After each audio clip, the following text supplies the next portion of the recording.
Oh, there we go. There we are. Okay, cool.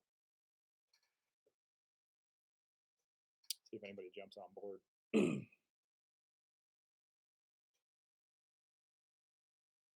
Got one thumbs up. Sorry about that. Didn't work before. There we go. Got a few people on now. Sorry about that. Let me know if that's seems to be streaming a bit better. I think YouTube's having a couple of problems right now. Caden, what's up, man? Cool. Yeah, sorry about that, guys. We had a little good chat going on there, but oh, can you talk about the mud build and what went wrong a minute? Yeah, sorry. Okay, I did before, but it went all screwy, so sorry about that. Yeah, the mud build in Minden. It was something as simple as spark plug wires. So we thought everything was working good. It shows good when it's not wet, but when it gets wet, there was an issue, and it was definitely getting water in the plug caps, and then it obviously the spark goes away. So super silly.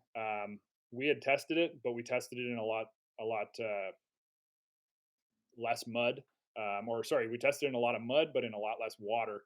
And we found out as soon as you get in the water with it, it goes sideways. So we haven't wanted to test it in just random mud holes because we're worried about hitting like roots and big rocks or stumps out here because we have a lot of that stuff down in where we live under the ground. If you find mud holes, you find a lot of that garbage, and we're just worried about breaking something. So we wanted to use clean mud pits when we do get to do it. And yeah, every time we tested, there was a lot of mud, but there wasn't a lot of water, and so the water screwed it up. But anyways, it's going to be good. We have everything figured out now, and it's going to be a good setup.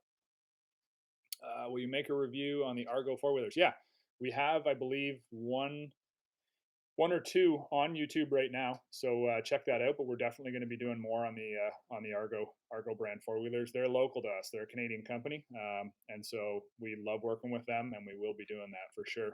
Hey Derek, what's up, man? Yeah, Rose student, you can have one too for sure, man. Thanks for watching. Appreciate you guys coming on board. We got a bunch of people on. That's cool. Yeah, backwood bass and yeah, mud build. That's right. Yeah, we're having fun with the mud build for sure this year. RS1 to be this year's custom build? No, it won't be this year's custom build, but we may do one in the future. Just all depends. But right now, it's not necessarily scheduled to be our project for this year. Cool, Cole. We'll definitely reach out if we come out your way for sure. Can you do a shop tour? Yes, we will do a shop tour at some point for sure. We can do that. I'll get it on I'll get the app on my phone, and then we'll do a walk and talk so we can show you what kind of stuff we have around here and show you where we are, because most people probably think we're somewhere different than we are. But I mean, I'm literally 75 feet from the water, and I'm in between my parents' house and my uncle's house. That's where our shop is. So it's a bit of a different area, but definitely nice to work where we work for sure.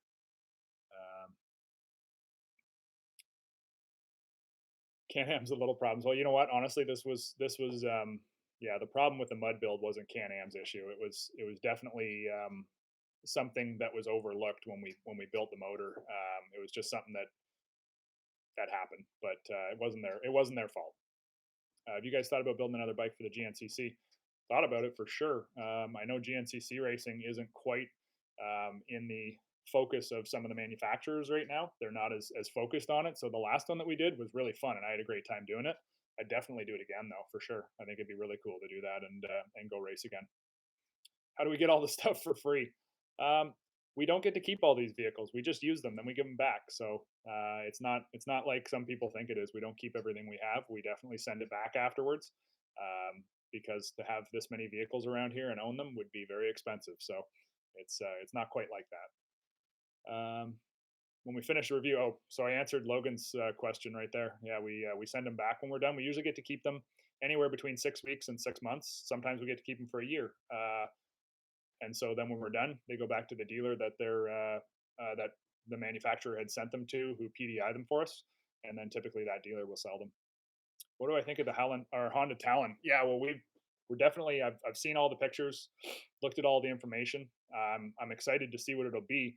If the EPA numbers for the motor are correct, then if it's somewhere in the 90 to 95 horsepower range, I think that's great. But I don't think it's well, it's a start. It's definitely a start. So I'm excited for that because it's definitely a start.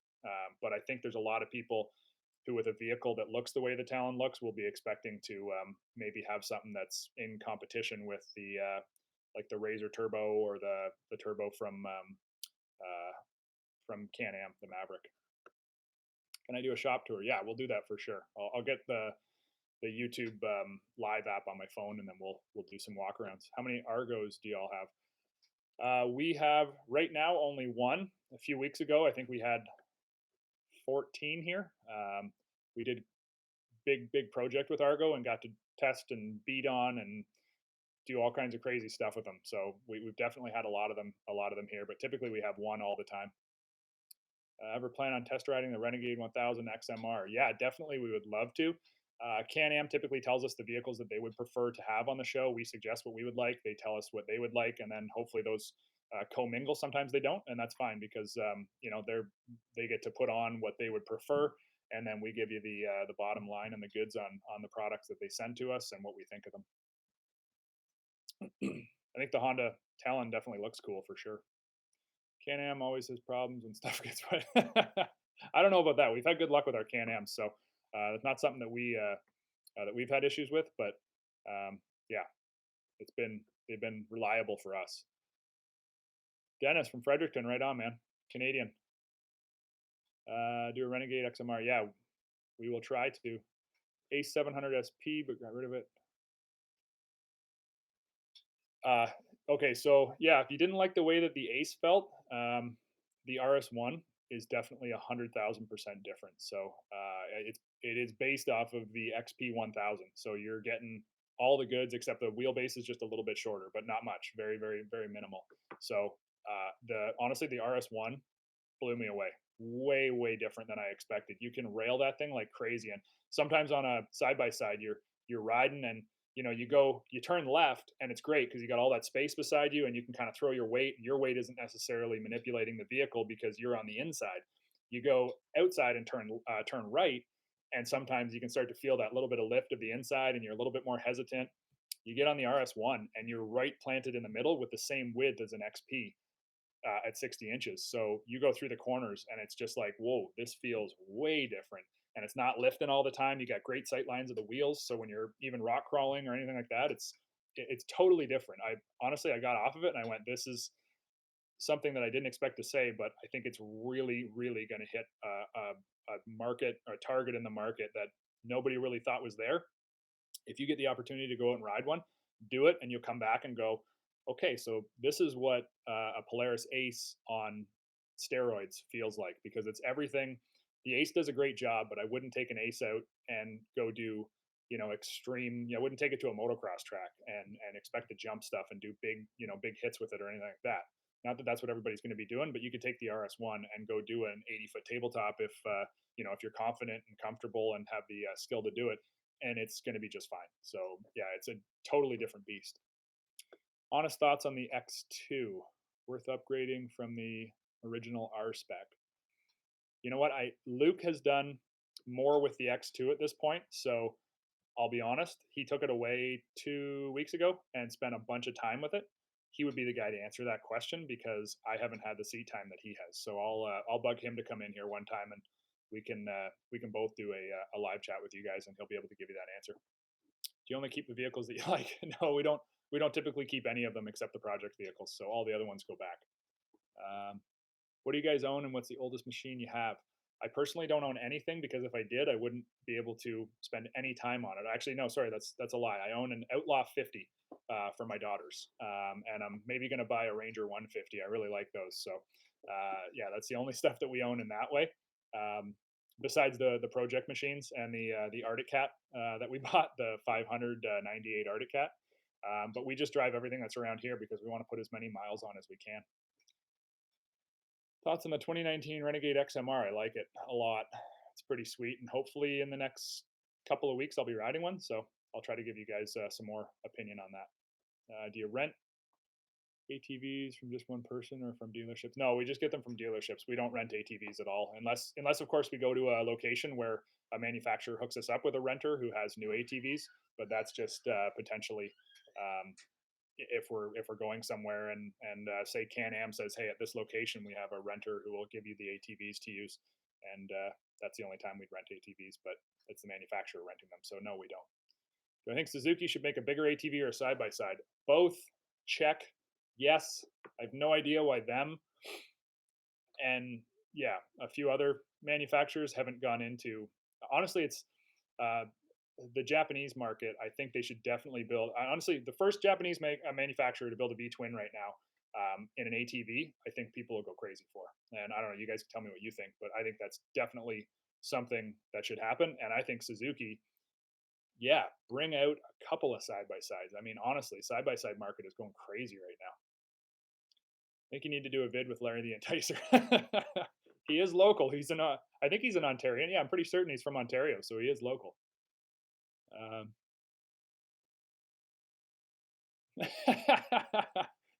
I hate being 12 and having your parents make you go outside when all you want to do is watch Dirt Tracks. Thanks. I appreciate that. That's good. Well, we like you tuning in and we like you watching, and yeah, that's great. What is Crown Land? Okay, Crown Land.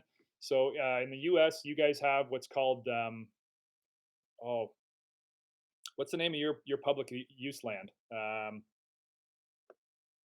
Oh, somebody text with the name of the public use land in the U.S. It's right on the tip of my tongue. Anybody out there got that? Yeah, Bureau of Land Management, is that what it is? Or BLMs? Thank you, BLM. Perfect. There we go. Yes, thank you. Okay, so your BLM land is the same as our Crown land. Crown land goes back to the fact that you know we're British subjects, so yeah, goes back to the Crown, England, all that good stuff. But Crown land for us in Ontario, we get to use, we get to go out and ride on. There's not a whole lot of rules or regulations. You just go out and use the land. A lot of property backs onto Crown land, and it might be a couple thousand acres, or it might be a couple 100,000 acres. But it's pretty much just the government-owned land in Ontario that you're allowed to use, or in Canada anywhere really that you're allowed to use. When is the all-new Polaris Razor coming? I honestly don't know that. The Turbo S is pretty cool, so I'm not sure what's coming after that, but they never seem to have a shortage of cool new stuff. Derek, yeah, some people like Can-Am stuff, some people like other stuff. It's definitely a personal preference. Hey, Carrie, what's happening? Do you send the machines that you test drive back to the dealership dirty, or do you have a detail and clean before the show? No, we definitely send all of our stuff back clean. We wash everything. We have somebody here who works with us, we call him our logistics coordinator, and Jeff takes care of making sure that when we're shooting stuff, it's all tidy, cleaned, polished up, tire shine, the whole bit. And then when it goes back to a dealership, we clean it up, tidy it up, and make sure we send it back in good repair. I mean, sometimes it'll have some scratches or dings, but we never send anything back broke, busted, or dirty. I don't know. My dad always told me, Mark always told me that no mechanic or no dealership wants to work on a vehicle that's dirty. And now that I do stuff in the shop, I definitely can attest to the fact that it's no fun. So I don't think a dealer wants anything back dirty. So yeah, we clean everything. What's my favorite ATV? It's a good question. I'd have to stop and think about that. I really like the Yamaha that we built up. I know the fenders flopped around and looked like half-baked salmons, but I really like the WR700 that we built. That was a pretty fun vehicle. Yeah.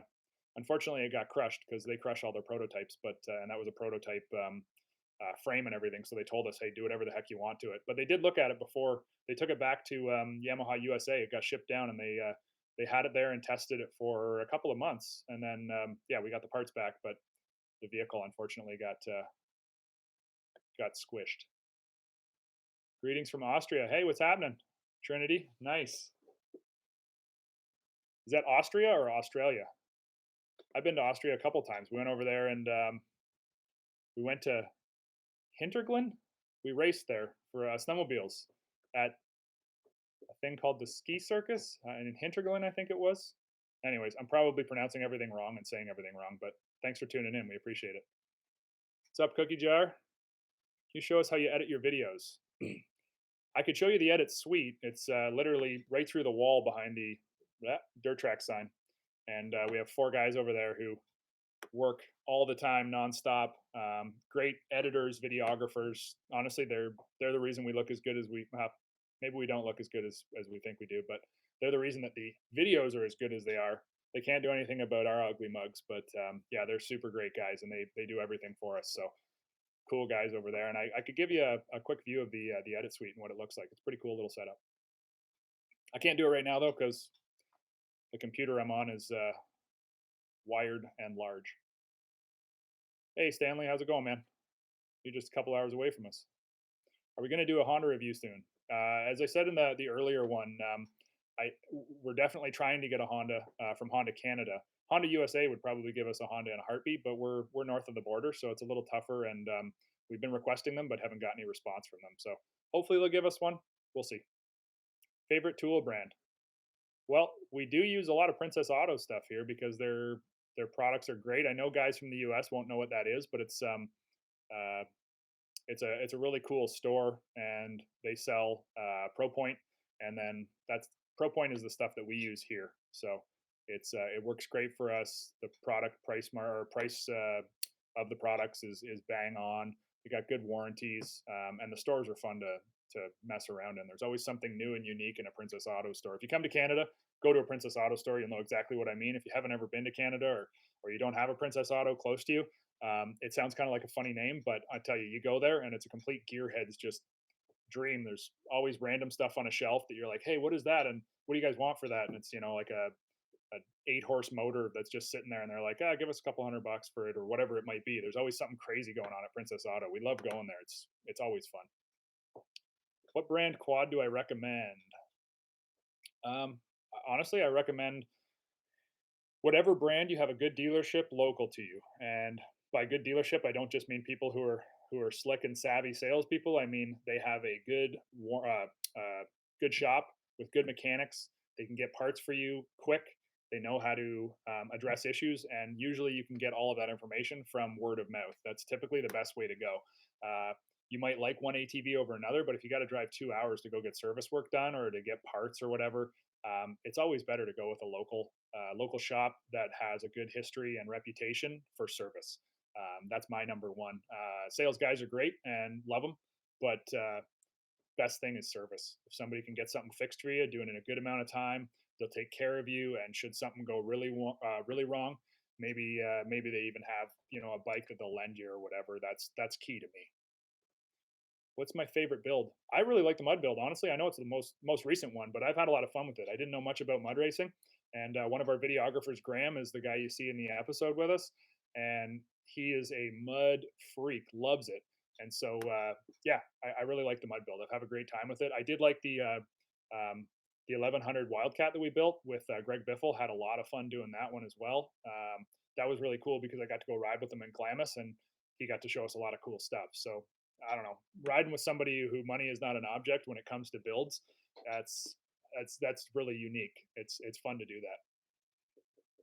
Why does Suzuki not offer a side by side? I have a huge question mark about that one too. So not a clue. In my opinion, that would be the number one thing that would propel them forwards right now in a big way. So I'm not going to be surprised if in the next little bit we find that Suzuki does have a side by side coming out, and I think they do great with one because there's a lot of guys who love their Suzukis. I mean, hey, I like Suzukis; they're good bikes, but they just need some side by side product. Do you guys still have the Grizzly you built? No, we don't. They crushed that, so it's gone. We had all the parts from it though. Sorry, I just got backtracked here. Favorite manufacturer. Sorry. Most bulletproof ATV. Sorry, guys. I'm not trying to jump through, but just trying to see what's here. It's most bulletproof ATV. I don't know. I mean, I know there's a lot of Hondas out there that just keep on ticking, but Yamahas, there's a ton of Grizzlies that just keep on going. Can-Ams and Polarises, we got a lot of good luck with them around here. However, Can-Ams and Polarises are definitely higher performance. So I don't put those, like I don't put a Honda Rincon 680 or whatever in the same category as a Polaris 850 or Can-Am 850 because those are two very different vehicles. And Honda is built for being around for the next 20 years. the Polaris is built to give you insane, the Polaris and Can-Am and the all that stuff. They're built to give you insane power, and when you have that that performance and power, it definitely you're going to wear stuff out if you're out beating on the thing and holding it wide open. Things are going to see more wear because you've got probably twice the horsepower coming out of that vehicle. So definitely a difference there. But yeah, there's a lot of people who have Hondas that are 25 years old and are still clicking along. Looking at Polaris General or Razor Turbo, what do you recommend? That's for Quinn. Looking at Polaris General or Razor Turbo. Depends what you want to do. If you use it for work at all around the house, you know, I'm not sorry, I don't know where you are exactly, but if you rake leaves in the fall, or you want to use it, your wife says, hey, I want to do some planting around the gardens or something like that. I mean, just these general things that you can use a side by side for. If you have any of that kind of use, then the Razor Turbo is not gonna be a good answer for you, because it doesn't have a box that tilts. It doesn't really do any of those things. The General is really fun, and I won't be shocked if there's a General Turbo real soon, because the General's got such a following. But the 1000 General is a lot of power, super fun, really reliable. I like the layout. I like the accessories available for it. And yeah, I love the tilting box on it. The Razor Turbo is definitely more performance, more power, faster. But for me personally, for what I do, the fact that I try to use it around the house, and if somebody says, "Hey, can you come over and help me? I'm going to do firewood this weekend or whatever," at least you got a tilting box on it. You can take it over, you can do that kind of stuff. Whereas the turbo, you're going to have to pull a trailer with it, and a turbo and a trailer, maybe don't work together quite as well. So yeah, depends on what you're doing.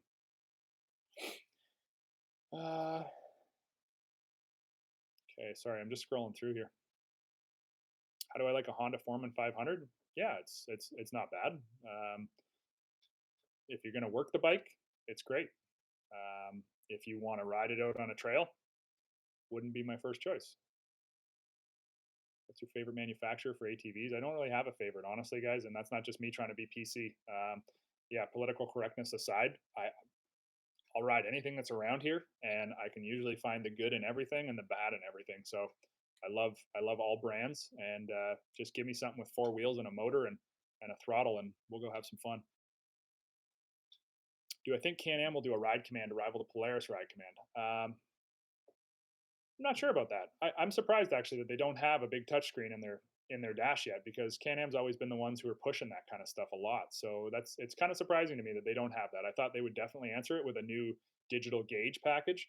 Um, Maybe that's coming very soon, but yeah, I think they would do something, because Can-Am back in the day were the first ones to do a click-in GPS on the front of or the middle pod. Remember that? In I think it was the Gen 1 Outlanders, and so I think definitely they're probably got something in the works. If you notice, most of their gauges go across their product line. So whether that be Sea-Doo, Ski-Doo, and Can-Am, actually even yeah, sorry, the gauge in the Spider right behind me is the same as in the ATVs as well. So they use their gauges for all product lines, and what I expect to see is the same kind of gauge cluster with the two circles and then the center circle.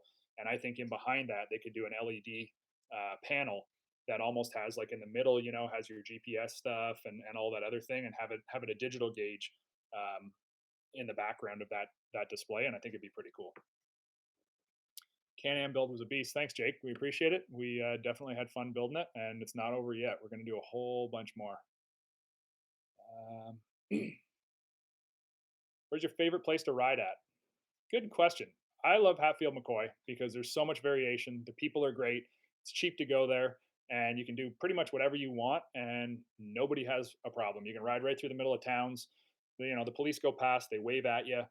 Most of them are real happy that you're there to spend money and support their towns. And there's a lot of cool terrain. Now, if you want to go somewhere that's a little different, I really like Moab as well. Moab is a cool spot. There's just so much stuff to do there, and so many unique, from the slick rock to the fast desert stuff to the high, kind of high desert area between Moab and Gateway Canyon.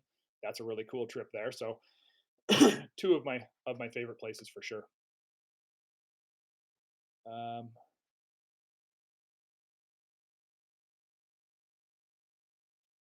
When I do wheelies on my Renegade 800, why is black water coming out below the handlebars?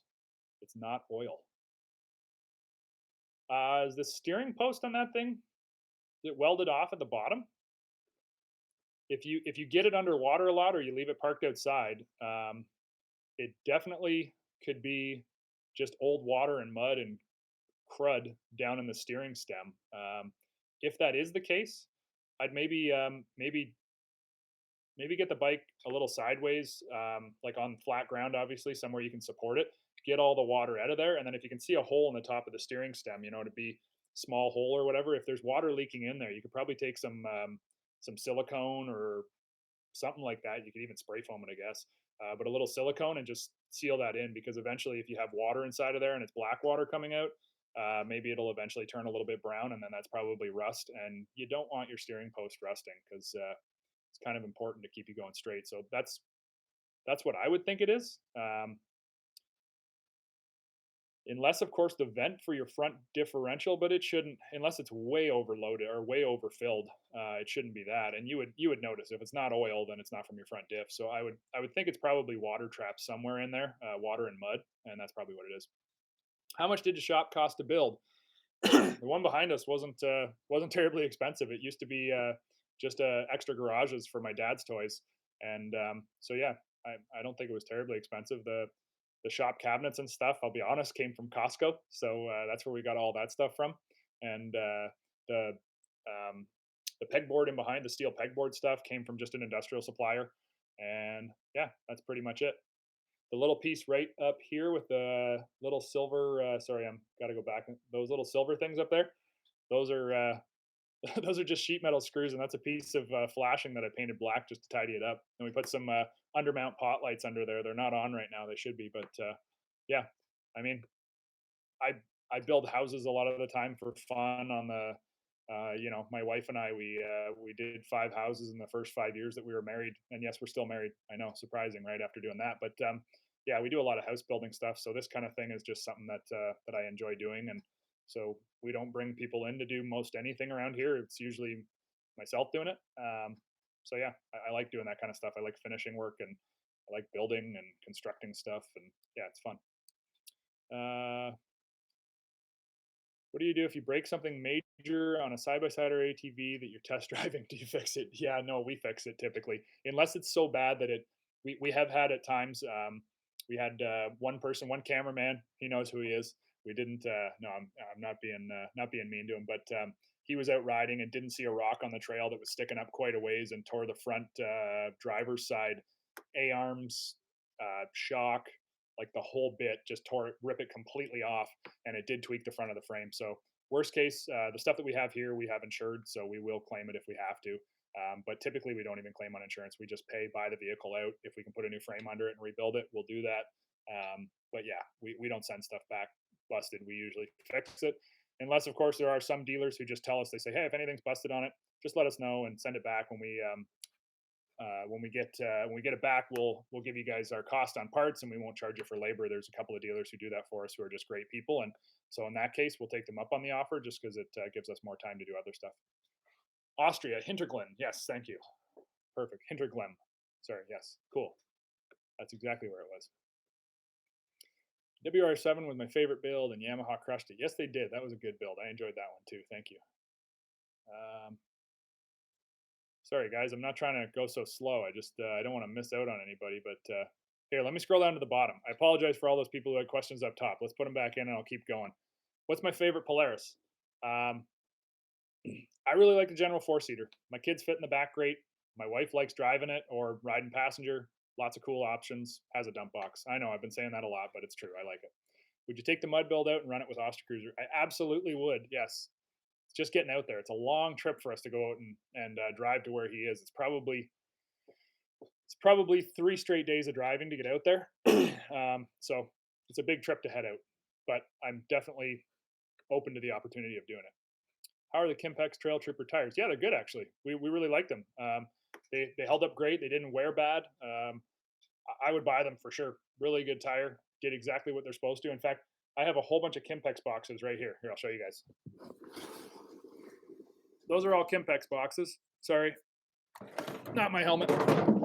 So those are all Kimpex boxes on the ground there, and that stuff is all going on a vehicle right now. But the No Limits wheels over here, I think we're actually maybe going to get some Trail Troopers for it. So we'll see what comes through for rubber. But yeah, I like the Trail Troopers. Good tire.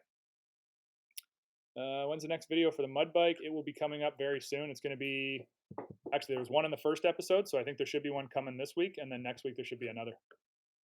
Should I buy a used Kodiak 450 or a Rancher? Good question. I like the Kodiak 450. That's my choice. If you have a good dealership close by, a good Yamaha dealership that you can get some parts from if you need it. But really, Kodiak 450s are pretty bulletproof, so I think you'd be fine. Have I taken the Can-Am Maverick Trail 1000? Have I taken it? Have I ridden it? Yeah, we have one here. We've beat on that thing. It is great. Honestly, the Trail 1000 is a really high quality vehicle. Love it, absolutely. Just rock solid. Love the doors on it. We have ours accessorized, but it's super cool. Really good side by side. Motor's great. Seats are super comfy. Interior is amazing. Great vehicle. I got a family of 3 and was thinking of Polaris Ranger 900. What would you say I should get? Family of 3. Yeah, you can fit in a Ranger 900 for sure. Yeah, absolutely. A lot of times we always think, hey, what if one of the kids wants to bring a friend along, or what if we got grandma or grandpa along? For the price of a Ranger 900, you might be able to get yourself a Ranger midsize crew, and that is a super cool vehicle because it's small enough to fit in the back of a truck. Well, the crew maybe need a long box, but definitely small enough to fit places. You have the seating for 4, and yeah, I don't know. I really like the midsize Rangers. They're a really nice size, but yeah, Ranger 900 for 3 people would be more than enough, and you'd have a blast in it. You can still go fast and have a great time. You could also look at the Defender too, because the Defender is a really good side by side. Can-Am they outdid themselves with that vehicle. Great utility side by side that's still really fun to ride on the trail. Just bought a Renegade 850 XXC and the exhaust heats up the rear Fox shocks. Yeah, I know it. It does, doesn't it? We have one here too. We have 1000 XXC, and the rear reservoir definitely gets hot. If you're out running the thing on a GNCC track, then I would look at somehow heat shielding that. But it's probably not going to thin out the oil enough that you're going to have a whole lot of felt change in the rear end. They've tested it enough and done all that stuff, so I don't think you're going to have any issues. But I definitely know what you're talking about. We've seen the same thing, and yeah, I think maybe just a bit more heat shielding might be beneficial on that one because it definitely does get piping hot. Are we keeping the RS1? We'll have it here. Actually, sorry, this one behind us is owned by a local dealer friend because we're just doing a story right now on it. Our RS1 will be here very shortly. It's being shipped to us right now, and that one we'll be keeping for a while. What camera, GoPro style camera, do you currently like? We use the latest GoPro 5 Black, I think. Or is it the 6 now? I can't remember. Whatever they are, we usually always buy the newest GoPros, except we're not into the 360 GoPro, that one. We do have a couple of the small little square ones, the Sessions, I think they're called, in 4K, and we use those too. So the Session I don't like because you can't put a battery in it, but it's great because it's small. So we typically use the full-size GoPros a lot. What are your thoughts? Sorry, Yosin. I haven't followed that too much, so I apologize. Hey, from Romania. Sweet. All right. We got lots of people here. This is cool. People from all over the world. This is awesome. Off-roaders unite. Going to Maine at the end of August. The Dirt Trax crew is welcome to come. Thanks, Logan. Appreciate it. Have you ever met Mike Holmes? Yeah, we did a ride with him a couple years back. He used to do a charity ride with Can-Am in Ontario here. I'm not sure if he still does it, but yeah, I have met him. Do you ever do anything with Ultimate Outdoors? I don't think so. Don't think we do. Sorry, I'm trying to work through these as fast as I can, guys. I apologize. You got good questions, though. What's the difference between a Ranger and a General? Ranger uses the Ranger chassis. General uses the Razor chassis. Obviously, there's some different welded on tabs to get the rear dump box to go, but yeah, that's the difference between a Ranger and a General. General uses the Razor chassis, so you get the sporty performance. Ranger uses the Ranger chassis, which is more for work and utility, but it's still great out on the trail. You can rail a Razor like no other. Any more information about the Polaris Rampage? That was cool, wasn't it? Yeah, I like that one. Don't have anything more about it right now. the HVAC system that came in the Ranger HVAC actually came from that vehicle. They designed it for the Rampage and then they brought it into Ranger. So don't have any more information on it right now. It was built for the Canadian military, and from there, I don't know much more. But I'll tell you what, I'd love to have one. They were cool. Why does my transmission make a growling noise whenever I take off from idle on my 2000 Arctic Cat 250? Your transmission make a growling noise. Is the Arctic Cat 250 gear on gear, or is that belt drive? If it's belt drive, I would check to see if your belt's not a little worn out. If it's gear on gear, definitely check the oil and see if there's any steel shavings in it, because it could be. It was an Arctic Cat 250, isn't that their sport one? Sorry, I'm not 100% up on that, but I would say if it's gear on gear, then definitely change your oil in the transmission and check to see if there's any shavings. Not sure if the dipstick has a magnet on the end, but check to see, because you might have a gear that's a little unhappy, your first gear. And if not, I'd take the belt cover off and check the belt, and then clean the clutches with some kind of a. We usually use like acetone or Tollywall or something like that, but clean all the rubber off and whatnot. It might be that, but it could be that you're missing a couple of the teeth out of the belt, and then it'll give you kind of a growling noise, or well, if there's teeth out, it'll do more than that. Check both those though. 2018 Ranger 900, when it warms up, the clutch starts whining at a certain low RPM. Is this normal? The dealer says it's normal. 2018 Ranger 900.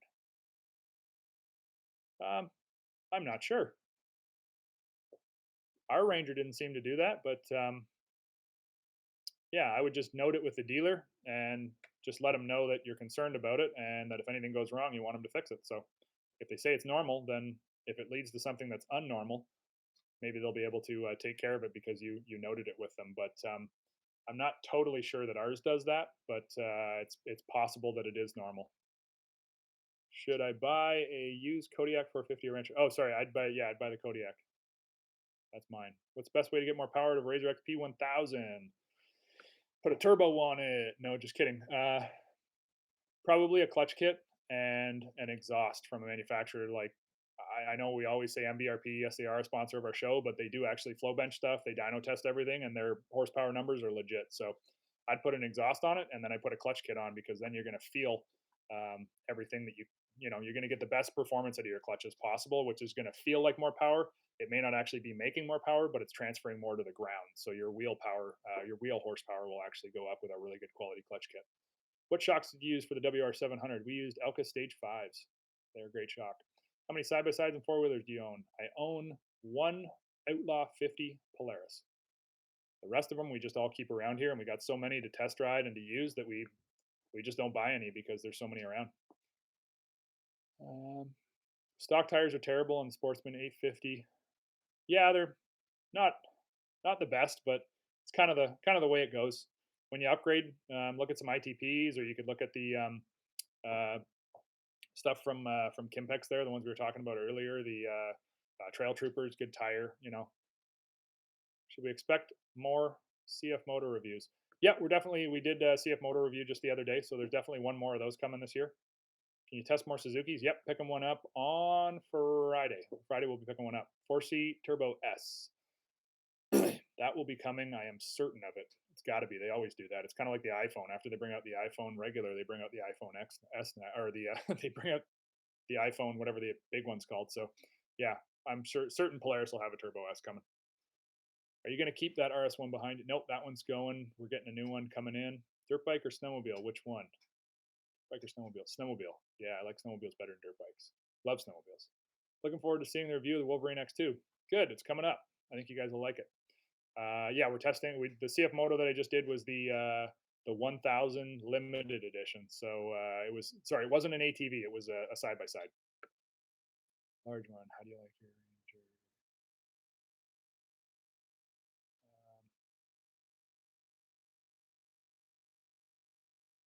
Is it only you that has a dog that loves to ride ATVs as much as you do? No, my lab likes to come along with just about everything that I do. He's in my truck all the time, or in the side of the side by side. You guys have probably seen him on the show. He's the yellow lab. He hasn't been in for a while now because he's getting older, but he loves being there too. What shocks to use on the WR700? Yep, those were Elka Stage 5s. How do I feel about the John Deere Gator? They make a good product, really good product. Yep, a lot of their motors are really, really nice. They're triple cylinder, motor built by Cherry is one of our favorites. I can't remember which one it is. I think it's the 800 though. Really, really, really good, good motor. Sorry, this thing keeps pushing me down to the bottom. I apologize. Demo kids toys? Yeah, we've done a couple kids toys, but not too many of them. The Ranger 150 though, I'm super interested in because I think my girls would love it. What's your thought on Textron, on Prowler Pro XT and the Wildcat XX? I think Textron is doing a great job. Really, really good. Yep, I'm super excited to be able to work with these guys. They have a powerhouse of a company behind them. I mean, if you don't know, Textron makes Cessna, they make Bell helicopters, all this stuff. They're a really cool company. So I'm definitely excited to continue working with them in the future and get out on the Pro XT and the Wildcat XX. 2018 Scrambler, I think it's great. Yeah, I love the Scrambler. Scrambler's a good one. Gator 825i, thank you. The 825i. The 825 is the Cherry motor, I believe, and that's the one that's super good. We really like the 825. Motor sounds great. I think it's a triple cylinder, and I'm pretty sure it's made by Cherry. And that motor is hands down one of our favorite side-by-side motors for utility. It's really, really good. Super, super nice motor. Have we ever gone to northern Wisconsin? I don't know if we have. I think maybe we did a hunting trip up there one time, but I'm not so sure. Upstate New York riding. Yeah, we haven't been up there too many times either. Can-Am 650 reviews. Yeah, we haven't got too many 650s recently. Thoughts on synthetic versus steel winch cables? I like synthetic because when you're reeling the thing back in and you keep your hand tight, you don't end up getting where the steel ends up fraying. It doesn't poke into your hand. They still get bound up pretty good though. Everybody knows that. Is steel stronger? Is synthetic stronger? I don't know. I'm just a fan of synthetic. It's lighter, it doesn't rust. Yeah, it still frays. You can still wreck the stuff. It's not perfect, but I prefer a synthetic cable over a steel just because of the rust and the fraying of the cable and all that kind of stuff. I don't know. I like synthetic. How do you feel about Can-Am Outlander 1000? I think it's a bullet, honestly. Crazy fast. Really good ATV. Super solid, super strong. Haven't had any problems with them. We love them. Ride it like you stole it. My 2 yellow labs love riding with me in our Ranger. Yeah, yellow labs are a good dog. I'm a fan. Looking for shocks for a Honda Pioneer 500. Thoughts? Anything will be better than stock. You can definitely contact Elka. They have an application for that, I'm certain. But pretty much anything you find will be better than stock. What's your thoughts about a Textron 60-inch 1000? I don't know which vehicle exactly that is, but what would the 60-inch 1000 be? Is that the Wildcat Sport? Wildcat Sport, but it's a 700. I think they should build it if they don't already. Or is that the Wildcat XX? Yeah. How come no reviews on the Kawasaki Teryx? I'm picking one up on Monday, Teryx 4. So we will have one. Any chance you guys could test the Christini all-wheel drive 450 DS Enduro? It's based on the 2000. Mechanical all-wheel drive. If I could get a hold of one, I could, but I don't think I have anyone local that would have one of those. Has a fan ever came up in public? Yeah, for sure. We talk to people all the time. I mean, snowmobile shows, we go to a lot of those, and then we go to a lot of ATV and side-by-side events. So definitely, if you guys are ever at an event and you see us, don't hesitate to come up and talk. We love talking. We only get to do what we do because you guys watch, and so we're very thankful and respectful of that. And you can come up and talk to us anytime you want. It's kind of like this live stuff. I want to do this more because I know it's kind of cool for you to ask questions if you have a question. And yeah, like I said, I get to do this because you guys watch. So thank you very much. We appreciate it sincerely. Is it true that Textron used to build stuff for Polaris? It says Textron on some of the Polaris blocks in the 90s. It's possible. I mean, there's a lot of manufacturers who did a lot of things that you might be shocked if you found out who built for what. And I mean, hey, Yamaha used to build car motors for Ford, I believe, for the Taurus, right? The Taurus SHO had a Yamaha motor in it, I believe. So lots of stuff went on that that wouldn't be surprising. Our Arctic Cat 500 has a Suzuki motor in it, so which obviously all Arctic Cats had Suzukis for a long time. But yeah, that's not surprising if that was the case. I'd like to see a review on the 2000 Outlander Xmr. Yeah, we want to see one too of the Xmr 1000. So hopefully we'll be getting one, but we'll see how that goes. Can-Am Outlander 6x6 is insane. It'll go anywhere. Literally, it'll go anywhere. Oh, you're going to Hill City. Nice, Josh. You're gonna have a good time there, man. That's honestly Great place, super fun. Yeah, have a blast there. Go to Mount Rushmore, do all that stuff. Really fun. There's a lot of good trails there. I think you'll have a really good time. So definitely let them know that you saw the show and you went out there. But that's a cool place. I really enjoyed it. And make sure you go to the barbecue place on the main street and check in with those folks. They're really good people. And oh, Barbecue Bob, is that what his name was? Is that what I called him? He can give you some info. But the big restaurant on Main Street that does uh, oh, they do barbecue stuff. Check in with them. The fellow from there is just a great guy. His wife's family owns the business, and he'll tell you where to go. Really good people. Have we ever ridden Tug Hill, New York on sleds or ATVs? Yeah, sleds for sure. Definitely been there. Yep, absolutely. Um, check my belt to see if it was wearing down. It appears as if the rear wheels are locked. Any ideas? I checked my belt to see if it was wearing down, and it appears as if the rear wheels are locked. I mean, they're on the clutches? Um, sorry, I need a little more info on that one. Can you put out more behind the scene clips and outtakes from the show? It's fun. Yeah, for sure. We should definitely do that. Sometimes we don't like to put things out there if something went real sideways. We want to make sure that we look like we're being safe all the time, and we are very safe all the time. But yeah, we can definitely do more of that stuff. Ever roared in northern Idaho? I don't. Yeah, I've been to Idaho a bunch. Yeah, I've ridden in Idaho for sure. Yeah, not sure exactly where, but would you ever ride up to Bob Cajun? Possibly. I haven't, but I could. But yeah, we could definitely do that. Mud Racer is at a shop in Northern Ontario. It's uh, up at Turner Performance in Redbridge, and those guys are just incredible motor builders. Really smart guys. So they're just cleaning some stuff up, doing some head porting, and yeah, a few other things that'll help it work a bit better. So that's where it is right now. Want to go on a fishing trip in Canada with you. Fishing is good. I'm going fishing tonight with one of my buddies. So definitely. Yeah. Actually, we're going to do a fishing trip with Can-Am really soon, I believe. So look forward to that. Any upcoming show on Havoc X or General versus Havoc X? We definitely have Havoc X stuff coming up because we have one. I was riding it this morning. So there will be Havoc X content coming up. General versus Havoc X, I'm not so sure about because we don't have a General right now, but possibly. Have you ever driven a Sherp? I have not. I was supposed to go up and ride one last year, but I didn't get the opportunity. I had to go do another event, so I didn't get to. But yeah, I was supposed to go up and do that. Oh, hey, thanks, Scott. Appreciate it, man. What would you recommend as your favorite all-terrain tire? I don't know. Good question. Let me get back to you on that. We should do a tire. We should do a live tire thing like this. Talk about tires. Yeah, because there's some that I love and there's some that I really don't love. Clutch kit for Sportsman 500. Try Dalton. They do really good stuff. They test everything, like test it. So yeah, definitely have a look. Can-Am DS90, Kimco. Yeah, probably. Yeah. Kimco made a lot of stuff for a lot of manufacturers, a lot of small stuff. Favorite pure sport side by side. I really like the 525 IRS Outlaw. I thought that was a really cool one with a KTM motor in it and the independent rear suspension. I thought that was so much fun. Yamaha also did engine valves on Matrix and Corolla. Yeah, that's right. There you go. Yeah. I have a Honda Rancher 420. I have a problem with my power steering. How do I fix it? Good question. If it's got power steering on it, probably not something that you're going to necessarily fix yourself because if it has to do with the motor, you're going to have to go in. You could fix it yourself, sorry, but you're going to need to have a little bit of understanding using a multimeter and whatnot and find out exactly where the problem is with it. It's power steering though, so you might be best off just to take it back to your dealer and have them, if they pull it and put a new one on or whatever, because power steering units, if you're going down the road and something glitches or malfunctions and it does something strange, you could find yourself in a world of hurt. So might be best just to have your dealer look at that one. Oh, sorry, I lost some stuff here. For the first years, the Can-Am Commander came out notorious for having problems with the high gear and the gearbox. Good question. I'm not sure about that.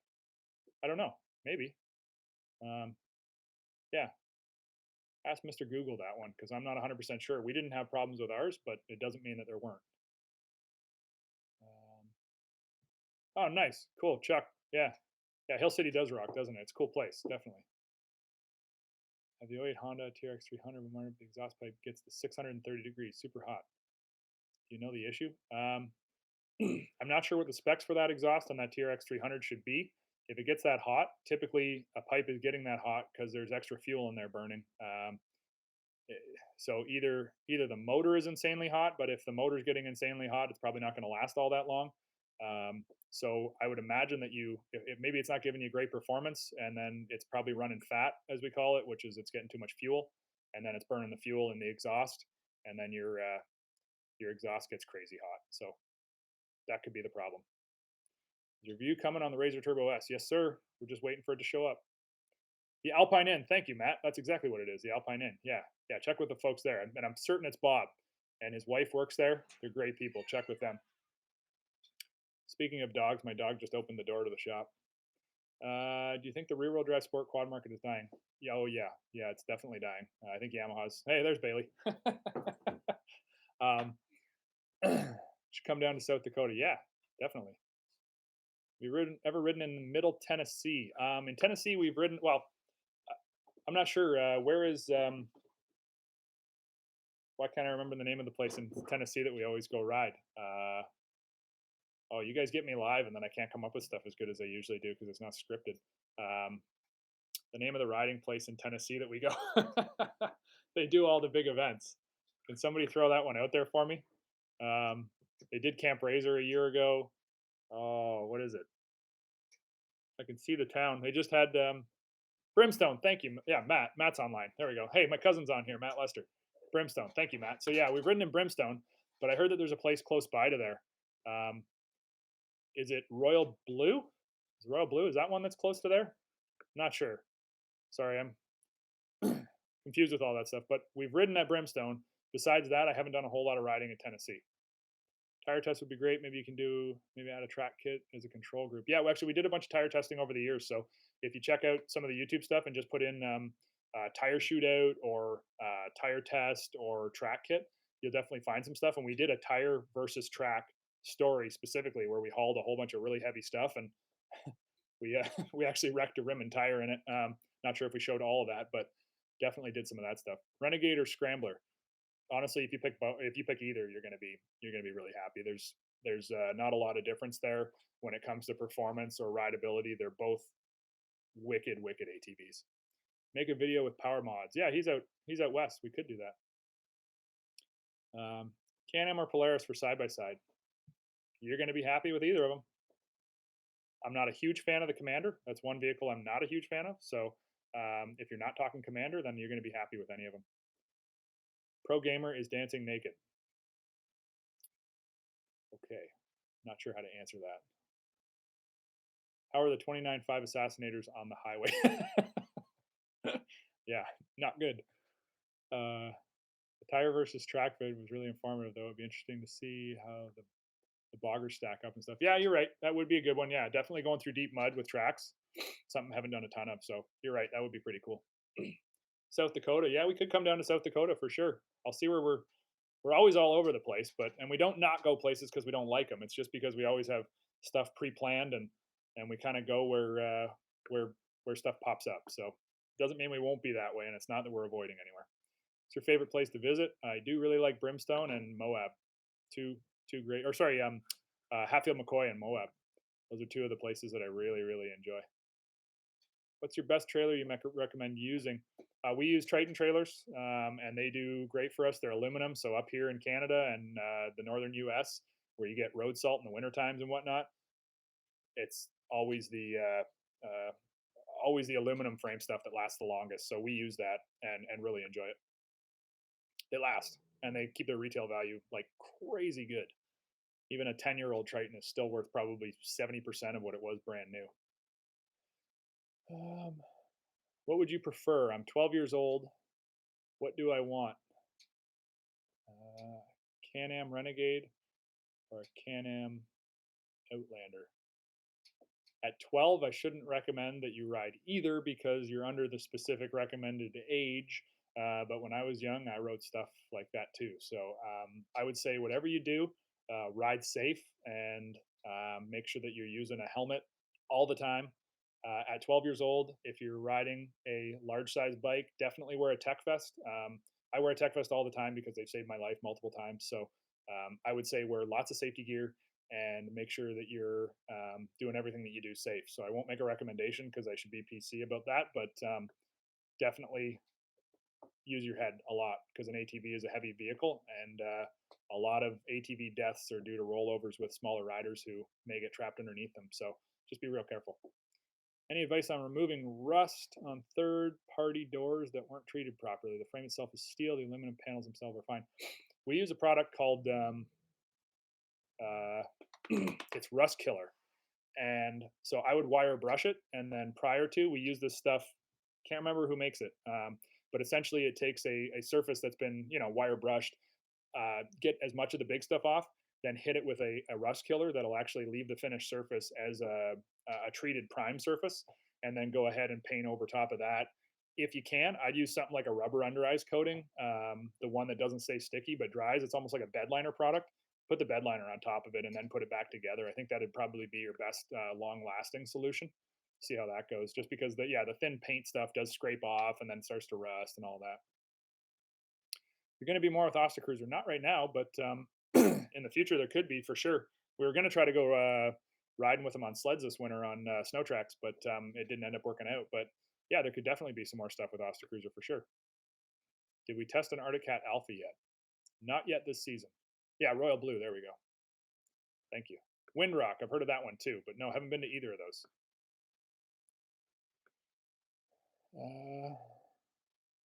The rewind on your Honda 350 Rancher is popping. What could cause that?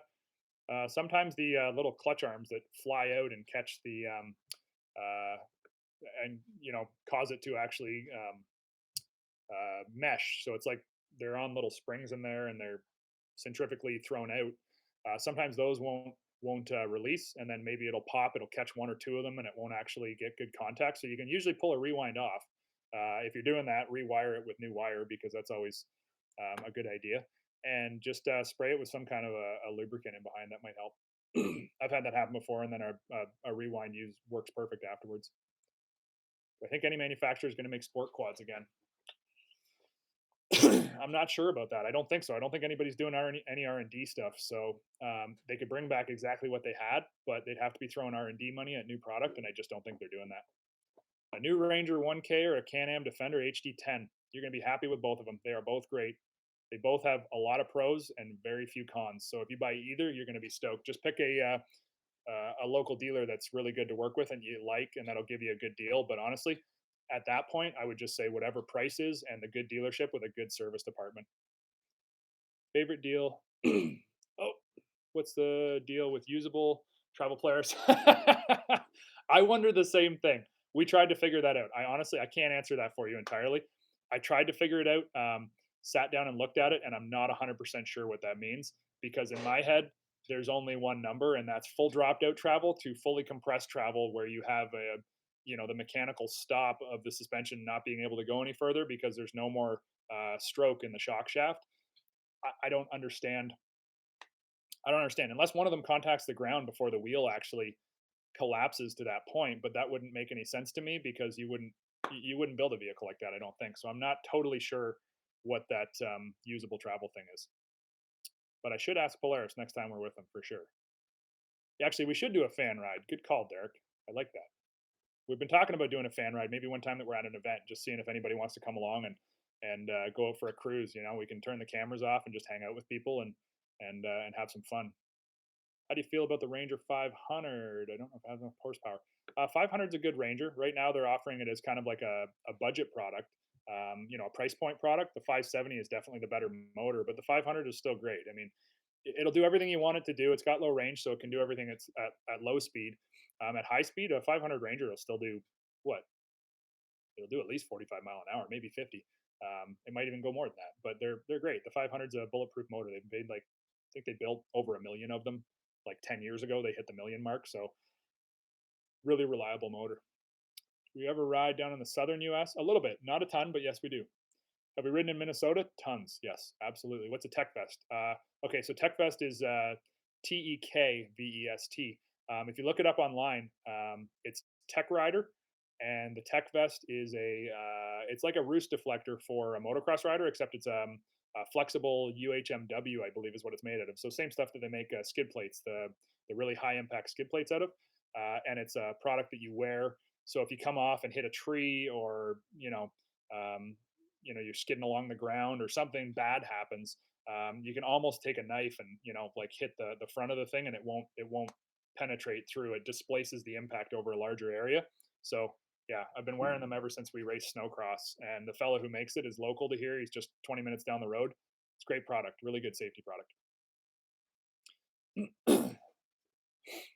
I'm not sure, Ian, what's wrong with your 14 Honda Rancher after 10 minutes of idling. It stalls and all the warning lights come on. Sounds like you might have an electrical problem there.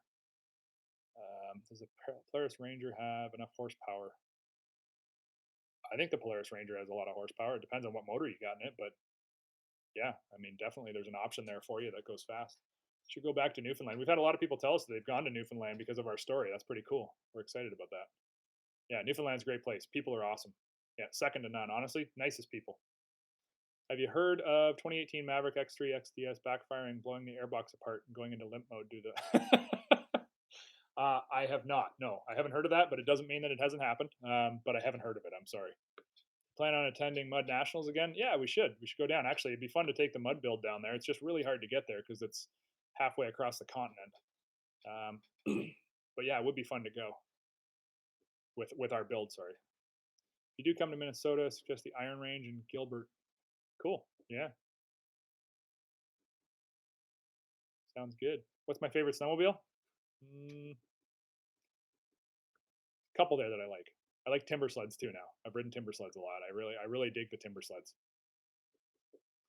We ever do a build where you convert a work bike to a racing type bike like the Grizzly 700?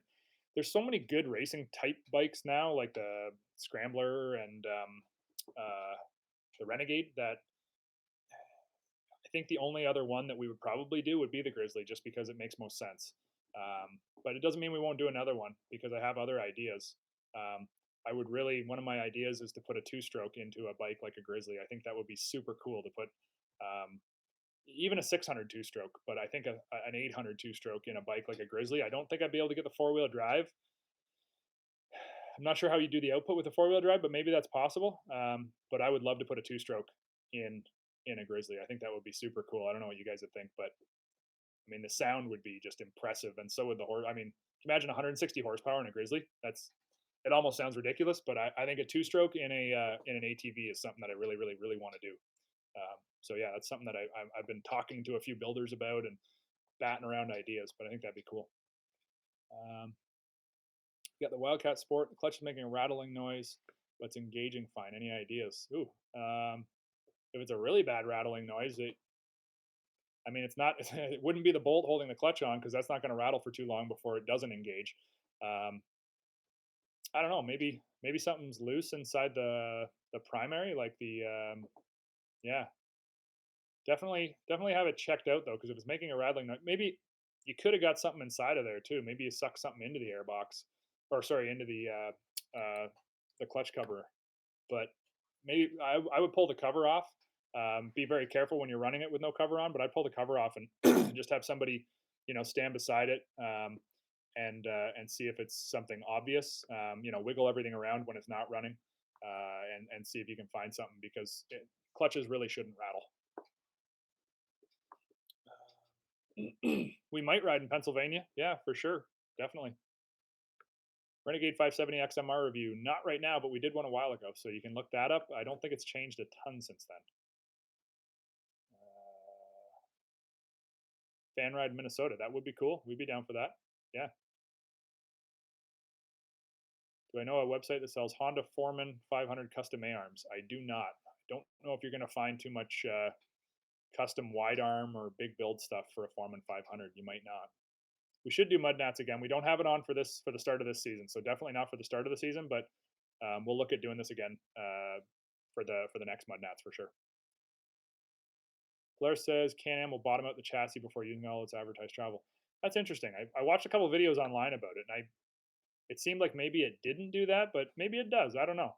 Something I'm gonna have to take a peek at and see. Yeah, I should definitely have a look and see if we can't duplicate that. How do I feel about the Ace 325? It's definitely lower horsepower, but I mean, they're selling it for a price point, so I don't think it's a bad vehicle. I think it's an entry level Ace, and it's still a lot of fun. The Ace is actually a blast. What GPS unit would you recommend to compare to the Polaris unit for a Textron? Yamaha just came out with that cool GPS system. Um, I'm not sure what I'd recommend for a Textron for that. You're not going to get something the same size as the Polaris, I don't think. You got to find something waterproof. It's actually good. This is a good question. I haven't really looked into units of that size that are waterproof for outdoor use that'll give you trail maps and all that kind of stuff. So, good question. I'm not sure which one I'd recommend. Is there any difference between Renegade and Outlander when it comes to the engine? No, I don't think so. I'm pretty sure that they're the same. I don't even think that they claim the same horsepower. I'm pretty certain, so I don't believe so. Is a Honda TRX 400EX a good quad? I owned one myself. Yeah, they're fun. They're albeit, I mean, if you're comparing it to a brand new Yamaha Raptor or something, it's definitely you're talking about a dated vehicle compared to that, but it's not a bad ATV. It was fun. I rode one for a long time and had a blast when I was before all the TV stuff and everything. I had one as I don't know, probably when I was 16 and rode the wheels off it. Lots of cool parts for them available too. You guys going to do anything with the Kawasaki Brute Force 750? No, we asked Kawasaki for a vehicle and they said that they'd like us to use uh, the Terex 4. So we're doing that right now, but it doesn't mean we won't do a Brute Force 750 in the future. Snowmobile question.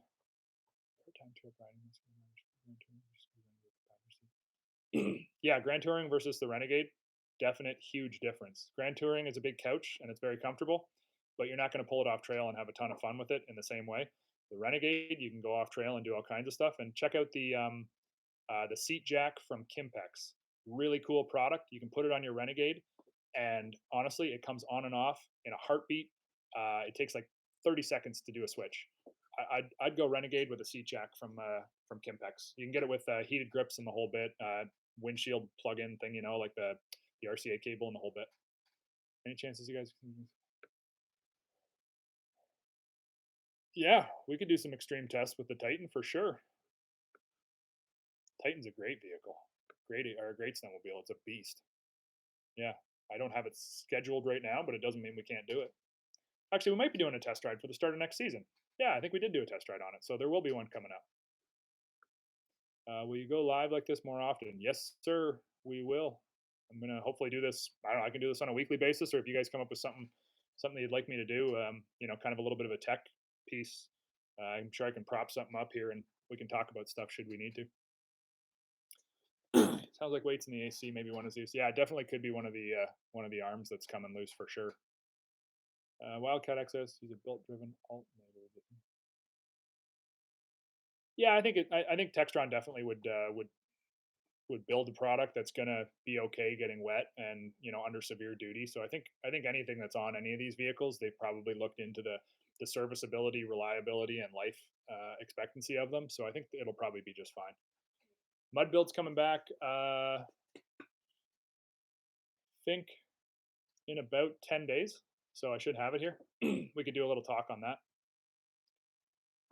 Where do we ride in Minnesota? We've ridden a couple of different areas. I apologize. I can't come up with the exact names right now, but we have ridden in a whole bunch of different areas there. What do I think about Can-Am not making the Maverick 1000? I honestly haven't looked into it too much. Yeah, I don't know. Good question. I'll think about that. What's the difference between the Renegade and the XMR engines? Renegade and the XMR. I'm pretty sure it's just clutching.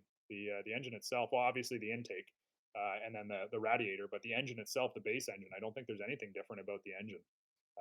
I'm pretty sure it's all transmission with the like final drive ratio, and then the intake and the cooling system. Should do a Honda mud build. Well, Graham, our camera guy, he's got a Honda. You'll see that in the upcoming one. He's got a Honda that he runs through the mud all the time. But yeah, I won't say much more about that. What time do you recommend for playing and working? What time do you recommend for playing and working? I recommend you play all the time, even when you're working. But that's just because I get to do it. So, what engine would you recommend for working and riding? Well, I guess you got to recommend a vehicle, not an engine. Yeah, I think pretty much any manufacturer builds a good engine that'll, as long as it's got low range, it'll work usually. I'm not a huge turbo fan when it comes to working because they're really not meant for that. and they do get hot, and yeah, at low lugging RPMs, they're laggy. So I would say anything that's naturally aspirated. Should do a Ranger versus Gator. Yeah, we should. We haven't done too much, but we can look into that. Have you ever heard about CF Moto? Yeah, yeah, we do. We do all kinds of tests on CF Moto. Just check the YouTube page and search CF Moto under the Dirt Trax heading, and you'll find a bunch of our stuff that we've done with them. Actually, one of my good buddies, Blaine, is a salesman for a dealership that sells CF Moto. They're the largest CF Moto dealer in Canada. So, yeah, definitely do a lot of stuff. We're having one returned to him today that we did a test on just a week ago. Would a Grizzly 350 be too underpowered to have any fun? Definitely not. You can have fun on anything, man. Yeah, give me a kid's ATV and I'll have fun on it. No, you can. The 350 is a more than suitable. I mean, if you're 400 pounds, well, it's definitely going to be a bit different. But if you know, generally, it's yeah, you can have fun on a 350 for sure. What engine in a Ranger would you recommend for working and riding? I like the 570 in the Ranger. If it's a midsize, even a full size, 570 is a really good motor. But the 900 obviously in the full size is exceptional as well, and will do everything you need it to. And the 1000, yeah, the 570 is a really good motor though. Really like it. It's Can-Am or Polaris better. They're both really good. Um, Honda mud run build, please. Well, you're going to see some Honda go through the mud in one of our upcoming episodes. Weekly or daily for these? I won't be able to do daily just because I'm crazy busy riding and shooting and filming and doing all kinds of stuff. But I'll definitely try to get on here weekly for you for sure. So place you advertise or post schedules for this type of live event? I don't. I haven't. This is the first one I've ever done, or sorry, first day we've ever done it. We had the first one go a little glitchy, but I don't know. Actually, Facebook. Why don't you guys go on Facebook? And what I'll do is, if you add Dirt Trax TV on Facebook, I'll just throw a post up there. I was kind of hoping that YouTube might have some kind of a system where I can uh, kind of message everybody and say, hey, I'm going to do a live update, which I can put one up there and it'll give you a notification that it's coming up. But I'll do that, and then I'll also do Facebook, I guess, as well. But if I have an opportunity to jump on, sometimes it's just, hey, I got 20 minutes, or right now I got an hour and 11 minutes. Crazy, time goes by fast. Um, yeah, if I have some free time, I'll just jump down in here.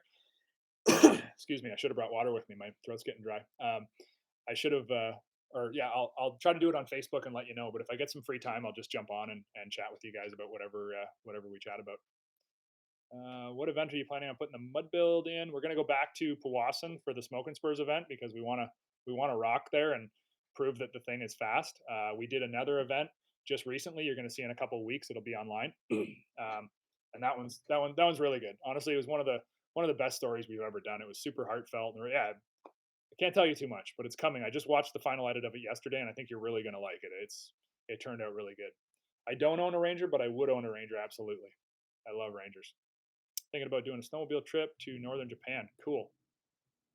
I have thought about going. I know they do get lots of snow. I think it's oh, my dad knows the name of the area where Yamaha used to do all their testing up there. It'd be cool for sure. Yeah, yeah. I don't know much about it, but it'd be cool. Favorite machine ever? That's so tough. I'm not sure. I I'll try to put together like a top 10 list one time. We can talk about them. We'll just go through each one that I've really liked. Why is my Honda overheating? Does it have enough coolant? Um, yeah, a lot of times if it's liquid cooled, then it would be either coolant or the radiator being plugged or internally being plugged. Could be any of those things. Could be other things as well, but those are usually your three keys. Check those and see. Get a power washer out and really clean the front radiator. Make sure your fan's kicking on too. Sometimes fans don't kick on, and people wonder why they're overheating, and it's because the fan's gone bad. What tire do you recommend for Polaris Trailblazer 250 in California? Good question. That's not one I'm 100% sure of. I think you'd be happy with just about any tire, but if you're running in California desert, sand, different story than if you're running on dirt. Yeah, I would say whatever.